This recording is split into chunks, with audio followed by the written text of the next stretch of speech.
आपने कभी सोचा है कि जैसे ही गर्मियां आती है तो टीवी और अखबारों में आग लगने की खबरें काफी नजर आने लगती है।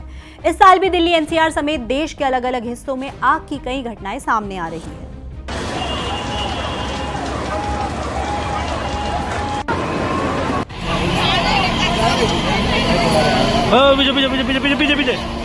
ये तस्वीर 29 अप्रैल की सुबह गाजियाबाद के इंदिरापुरम की है। यहाँ एक हाई राइज सोसाइटी में आग लगने से कई फ्लैट्स को नुकसान पहुंचा है। इससे पहले बीते 25 अप्रैल को दिल्ली के भीड़ भाड़ वाले लक्ष्मी नगर के एक रिहायशी इलाके में आग लगी थी, जहां संकरी गलियों और भीड़ भाड़ की वजह से फायर टेंडर्स को भी पहुंचने में काफी परेशानी हुई। कुछ रिपोर्ट्स के मुताबिक अप्रैल का महीना हर साल आग की घटनाओं के लिहाज से सबसे ज्यादा संवेदनशील रहता है। ऐसे में सवाल उठता है, क्या हमारे शहर, इमारतें और हमारा सिस्टम इस खतरे के लिए तैयार है भी या नहीं, और इन घटनाओं का गर्मियों के मौसम में होने की वजह क्या है, जानेंगे आज के इस वीडियो में। और ये भी जानेंगे कि दिल्ली एनसीआर में आग के मामले लगातार क्यों बढ़ रहे हैं, और सबसे जरूरी, ऐसे हादसों को रोका कैसे जा सकता है। हाय, मैं हूं प्रगति और आप देख रहे हैं जस्ट। 29 अप्रैल की सुबह गाजियाबाद के इंदिरापुरम इलाके में स्थित गौर ग्रीन एवेन्यू सोसाइटी में आग लग गई। ये सोसाइटी अभयखंड इलाके में है और घटना सुबह के करीब 8:30 बजे की है। आग एक रेजिडेंशियल टावर की 9वीं मंजिल से शुरू हुई और उस समय हवा तेज थी, जिसकी वजह से आग जल्दी फैल गई और देखते ही देखते 9वीं से 11वीं मंजिल तक कई फ्लैट इसकी चपेट में आ गए। आग के साथ उठता घना काला धुआं काफी दूर तक दिखाई दे रहा था। यहाँ तक कि दिल्ली मेरठ एक्सप्रेसवे से गुजर रहे लोगों को भी साफ नजर आ रहा था। घटना की सूचना मिलते ही फायर डिपार्टमेंट मौके पर पहुंचा। 17 से ज्यादा फायर टेंडर तैनात किए गए। ऊंचाई पर रेस्क्यू के लिए नोएडा से हाइड्रोलिक मशीन भी मंगाई गई। रेस्क्यू ऑपरेशन के दौरान 2 बुजुर्ग लोग एक फ्लैट में फंसे हुए थे, जिन्हें सुरक्षित बाहर निकाल लिया गया। स्थिति को देखते हुए आसपास के टावर्स को एहतियात के तौर पर खाली करवा दिया गया। इस दौरान काफी लापरवाही भी देखने को मिली। रेस्क्यू ऑपरेशन के दौरान फायर टेंडर्स को बिल्डिंग के पास तक पहुंचने में दिक्कत हुई। सोसाइटी के पास बने एक पार्क की बाउंड्री वॉल रास्ते में आ रही थी, इसकी वजह से गाड़ियों को सही जगह तक पहुंचने में समय लगा। इसके अलावा पानी का प्रेशर भी कम था, जिससे आग बुझाने का काम धीमा पड़ा। ये चीजें ऐसे हालात में बहुत बड़ा फर्क पैदा करती है। अगर फायर टेंडर्स को सीधा और आसान रास्ता मिला होता और पानी का प्रेशर सही होता तो आग पर जल्दी काबू पाया जा सकता था और नुकसान शायद कम होता। गाजियाबाद के चीफ फायर ऑफिसर राहुल पाल ने बताया कि आग 9वीं मंजिल के एक फ्लैट से शुरू हुई थी और देखते ही देखते ऊपर की मंजिलों तक पहुंच गई।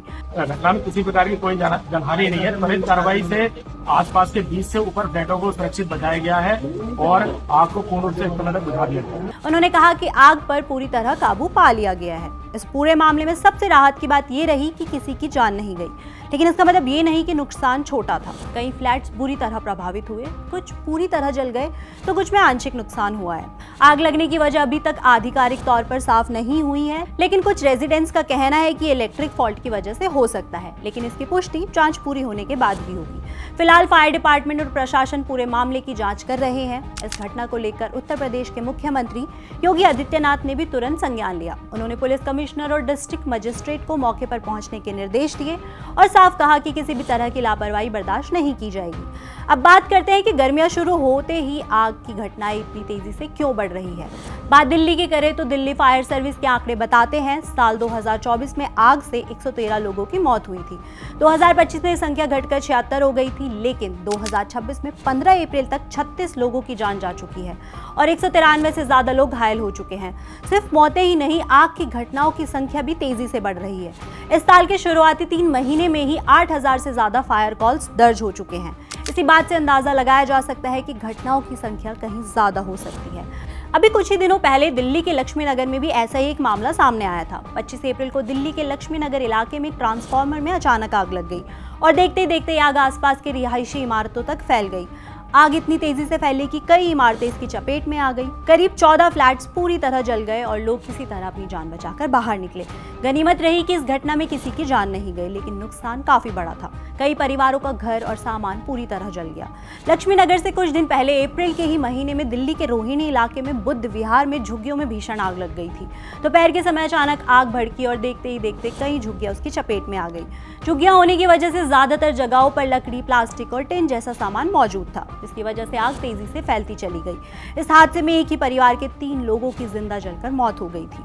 मीडिया रिपोर्ट्स में बताया गया था कि आग इतनी तेजी से फैली कि उन्हें बाहर निकलने का मौका तक नहीं मिला। जब तक आसपास के लोग कुछ समझ पाते या मदद पहुंचती, तब तक काफी देर हो चुकी थी। फरवरी में भी कई घटनाएं देखने को मिली। दिल्ली के ही पालम में एक 4 मंजिला इमारत में आग लगी, जिसमें एक ही परिवार के 9 लोगों की जान चली गई। इन घटनाओं में एक कॉमन चीज दिखती है, शॉर्ट सर्किट। लगातार हो रही इन घटनाओं ने एक बड़ा सवाल खड़ा कर दिया है। क्या हमारे शहरों की बिजली सप्लाई के लिए मौजूद इंफ्रास्ट्रक्चर सुरक्षित है? क्या ये सप्लाई लाइंस गर्मियों में हैवी लोड को झेल पाने में सक्षम भी है? और अगर हाँ, तो आखिर ऐसे हादसे आए दिन क्यों बढ़ रहे हैं? इन हादसों के पीछे सबसे बड़ा कारण है शॉर्ट सर्किट। गर्मी बढ़ने से बिजली की खपत बढ़ जाती है। दिल्ली फायर डिपार्टमेंट के मुताबिक सामान्य दिनों में जहां रोजाना 80 से 90 फायर कॉल्स आती है, वहीं अप्रैल के महीने में बढ़कर करीब 140 कॉल्स प्रतिदिन तक पहुंच जाती है। यानी जैसे जैसे तापमान बढ़ता है, वैसे वैसे आग लगने का खतरा भी बढ़ जाता है। गर्मी बढ़ते ही एसी, कूलर, फ्रिज और दूसरे इलेक्ट्रॉनिक उपकरणों का इस्तेमाल तेजी से बढ़ता है। इससे बिजली का लोड अचानक बढ़ जाता है। लेकिन कई जगहों पर जो वायरिंग लगी होती है, वो या तो पुरानी होती है या उस लोड को संभालने के लिए बनी ही नहीं होती। ऐसे में ओवरलोडिंग होती है, तार गर्म होते हैं और फिर शॉर्ट सर्किट की वजह से आग लग जाती है। आग लगने में जान माल के ज्यादा नुकसान होने की वजह है घनी आबादी। फायर इंसिडेंट से हुई मौत के आंकड़ों को देखें तो नेशनल क्राइम रिकॉर्ड्स ब्यूरो के मुताबिक भारत में हर साल लगभग 7,000 से 7,500 लोग आग की वजह से मरते हैं। रोड एक्सीडेंट्स के बाद सबसे ज्यादा मौतें आग की घटनाओं में होती है, लेकिन इस पर उतना ध्यान नहीं दिया जाता जितना दिया जाना चाहिए। दिल्ली डिजास्टर मैनेजमेंट अथॉरिटी यानी DDMA के अनुसार आग में ज्यादातर मौतें जलने से नहीं बल्कि धुएं की वजह से होती है। जब किसी इलाके में घर बहुत पास पास बने होते हैं और हवा के निकलने का रास्ता नहीं होता, तो धुआं तेजी से फैलता है और बाहर नहीं निकल पाता। ऐसे में लोगों का दम घुटने लगता है और स्थिति कुछ ही मिनटों में गंभीर हो जाती है।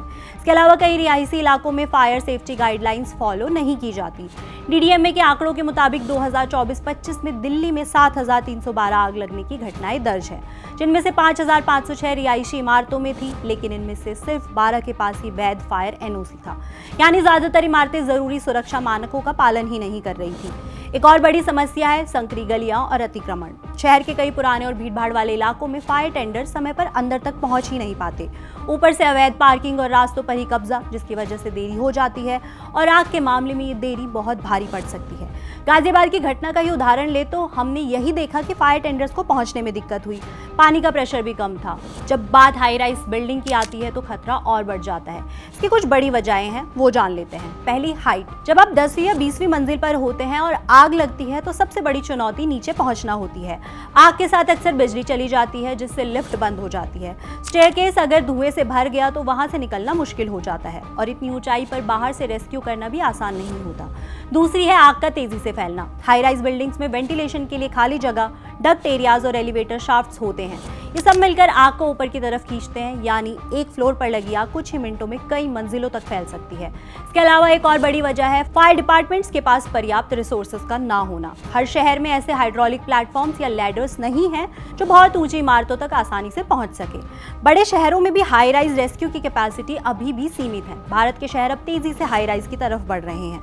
दिल्ली, नोएडा, गाजियाबाद, मुंबई, बेंगलुरु, हर जगह हाई राइज सोसाइटीज बन रही है। करोड़ों लोग इनमें रह रहे हैं। अगर फायर सेफ्टी इसी तरह कमजोर रही तो ये एक स्लो मूविंग डिजास्टर बन सकता है। एक रियलिटी ये भी है कि ज्यादातर हाई राइज सोसाइटीज के बिल्डिंग में फायर सेफ्टी रूल्स को ठीक से फॉलो ही नहीं किया जाता। कई सोसाइटीज में फायर NOC या तो पुरानी हो चुकी है या फिर है ही नहीं।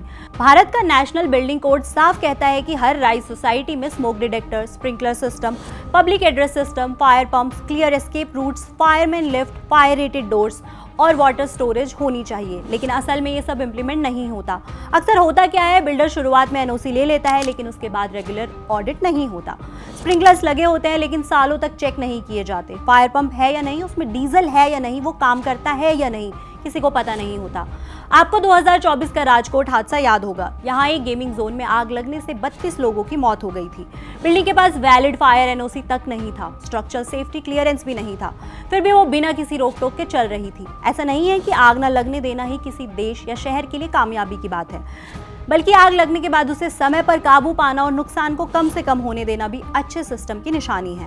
हांगकांग इसका एक अच्छा उदाहरण है। नवंबर 2025 में हांगकांग के ताइपो डिस्ट्रिक्ट में वांगफुक कोर्ट हाउसिंग एस्टेट में भीषण आग लगी। इस कॉम्प्लेक्स में आग तेजी से फैली और 60 टावर्स इसकी चपेट में आ गए। 159 लोगों की मौत हुई और सैकड़ों लोग घायल हुए। ये हांगकांग के इतिहास की सबसे बड़ी फायर डिजास्टर्स में से एक था। जांच में सामने आई कि बिल्डिंग्स अंडर रेनोवेशन थी, जिसकी वजह से चारों तरफ लकड़ी के स्ट्रक्चर बने हुए थे और जब आग लगी तो इन स्ट्रक्चर्स ने आग को और फैला दिया, जिससे आग ऊपर तक पहुंच गई और कई टावर इसकी चपेट में आ गए। लेकिन इस बड़ी घटना के बाद वहां की सरकार ने सख्त कदम उठाए। बिल्डिंग्स के लिए फायर सेफ्टी ऑडिट अनिवार्य कर दिया। हर साल जांच होती है और अगर कोई कमी पाई जाती है तो उसे तुरंत ठीक करना जरूरी होता है। इसके अलावा लोगों को नियमित रूप से फायर ड्रिल में हिस्सा लेना होता है। भारत में भी हमें इसी दिशा में बढ़ने की जरूरत है, जहां सिर्फ नियम बनाने से काम नहीं चलेगा बल्कि उन्हें सख्ती से लागू भी करना होगा और उससे भी ज्यादा जरूरी है लोगों में जागरूकता लाना। अब बात करते हैं सबसे जरूरी हिस्से की। अगर आप कभी आग की स्थिति में फंस जाए तो क्या करें? सबसे पहली बात, घबराएं नहीं। अगर आप घर में हैं और आग लगती है तो तुरंत बाहर निकलने की कोशिश करें। लिफ्ट का इस्तेमाल बिल्कुल ना करें, क्योंकि आग लगने की स्थिति में लिफ्ट काम करना बंद कर सकती है या उसमें धुआं भर सकता है। हमेशा सीढ़ियों का इस्तेमाल करें। अगर सीढ़ियों में धुआं है तो नीचे झुककर चले, क्योंकि धुआं ऊपर की तरफ जाता है। अपने मुंह और नाक को गीले कपड़े से ढक ले। अगर आप बाहर नहीं निकल सकते तो खुद को एक कमरे में बंद कर ले। दरवाजे के नीचे गीला कपड़ा लगा दे ताकि धुआं अंदर ना आए। अगर आपके कपड़ों में आग लग जाए तो भागे नहीं, एक कॉन्सेप्ट को फॉलो करें, स्टॉप ड्रॉप एंड रोल, यानी जमीन पर लेट जाए और लुढ़के। अगर ऑफिस में है तो वहां के फायर एग्जिट्स की जानकारी होना जरूरी है। अपने घर, अपने ऑफिस, अपनी सोसाइटी की फायर सेफ्टी को लेकर सवाल पूछे। अगर कहीं कमी है तो उसे सुधारने के लिए आवाज उठाए। हमें कमेंट करके बताइए कि क्या आपकी सोसाइटी या बिल्डिंग में फायर सेफ्टी रूल्स फॉलो किए जाते हैं। पता कर लीजिए, क्योंकि ये सिर्फ आपकी नहीं, आपके साथ कई लोगों की जिंदगी का सवाल है। ये वीडियो आपको जरूरी लगा तो इसे शेयर करना मत भूलिए। देश, दुनिया और आपसे जुड़ी हर खबर के लिए देखते रहें जिस्ट।